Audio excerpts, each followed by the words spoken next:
বস্তির মতো নিজামুদ্দিনকে দখল করে পৃথিবীতে তাবলীগকে তিনি কালারিং করেছেন, কলঙ্কিত করেছেন। এই জন্য প্রশাসনের কাছে আমরা স্পষ্ট বার্তা দিতে চাই, 18 সালের 1 ডিসেম্বর টঙ্গীর ময়দানে হাজার হাজার আলেমকে, হাজার হাজার মাদ্রাসা ছাত্রকে, তাবলীগী সাথীকে যেভাবে তারা মেরেছে, পৃথিবীর ইতিহাসে আলেমদের উপরে এরকম আক্রমণ, এরকম রক্তাক্ত ইতিহাস কেউ ঘটায় নাই।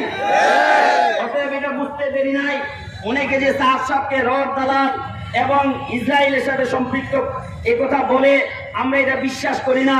কিন্তু 1 ডিসেম্বর 2018 সালের সাতপন্থীদের যেভাবে নির্মমভাবে সমস্ত আলেমদেরকে, সমস্ত ছাত্রদেরকে পিটিয়েছে, বোঝা যায় যে ওনারা কোন ইসলাম বিরোধী তাবলীগকে খণ্ড বিখণ্ড করার এজেন্ডায় নেমেছেন। এই জন্য প্রশাসনের কাছে আমরা স্পষ্ট মেসেজ দিতে চাই, আপনারা এটা জানেন ভালো করে, বাংলাদেশের সাতপন্থীদের যিনি প্রধান ওয়াসিফ, তাকে কাকরাইল থেকে আগে বহিষ্কার করা হয়েছিল দুর্নীতির কারণে।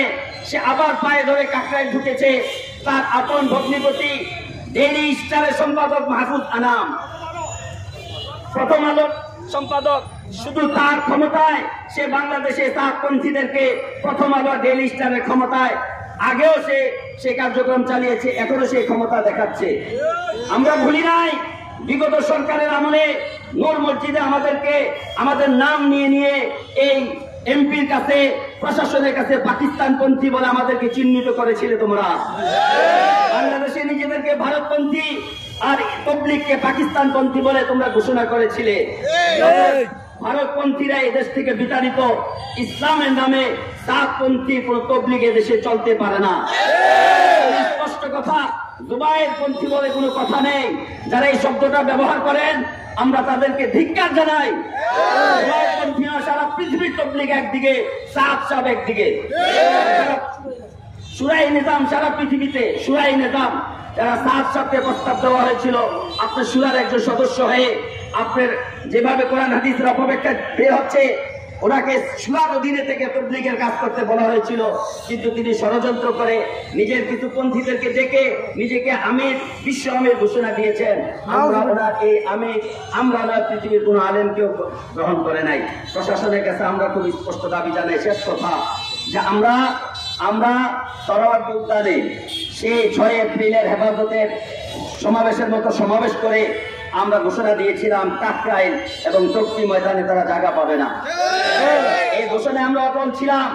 আমাদের স্বরাষ্ট্র উপদেষ্টা কাকরাইল মসজিদে যে জুবাইর সাহেব এবং উলামায়ে কেরামদের কাছে কাকুতি মিনতি করেছেন যে অন্যান্য বছরের মতো কমপক্ষে তাদেরকে এবার ইস্তেমা করতে দেন, ইস্তেমাটা শুধু করবে, দ্বিতীয় পর্বে সাহায্য আসবে না, এই বলে তাদের আমরা আপাতত এপ্রিল পর্যন্ত আমাদের এই দাবি পিছিয়ে দিয়েছি। কিন্তু তারা কালকে বিকালে আবার টঙ্গী ময়দানে ঢুকে 2018 সালের মতো আরেকটি রক্তাক্ত ইতিহাসের অবতারণা করতে চেয়েছিল। আমরা প্রশাসনের কাছে স্পষ্ট জানিয়ে দেই, এবার যদি সাতপন্থীদের কোনো বাড়াবাড়ি হয়, এর জন্য প্রশাসন এবং বর্তমান সরকার পুরা দায়ী থাকবে। আমরা বলতে চাই, এই ইস্তেমাটা আমরা সুন্দরভাবে করতে চাই। এরপরে এই গুমরাহ, এই কোরআন অপব্যাখ্যাকারী, নবী রাসূলকে অপমানকারী এই সাতপন্থীদেরকে এই বাংলাদেশ থেকে পরিপূর্ণভাবে নিষিদ্ধ করতে হবে। এই কথা বর্তমান এই প্রশাসন, কেন্দ্রীয় সরকারকে আপনারা জানিয়ে দিবেন, উপদেষ্টাদেরকে জানিয়ে দিবেন। আমরা জানি উপদেষ্টাদের 2-1 জন তারা হাত করেছে, আমরা তাদেরকে হুঁশিয়ার করে দিতে চাই, আরেকটি অভ্যুত্থান ঘটবে। এদেশে উলামায়ে কেরাম দ্বীনের সহি মানহাজ টিকিয়ে রাখতে প্রয়োজনে আরেকবার রক্ত দিবে, তারপরে কোনো গুমরাহ কওমকে, গুমরাহ জাতিকে আর আমরা ছাড় দিব না।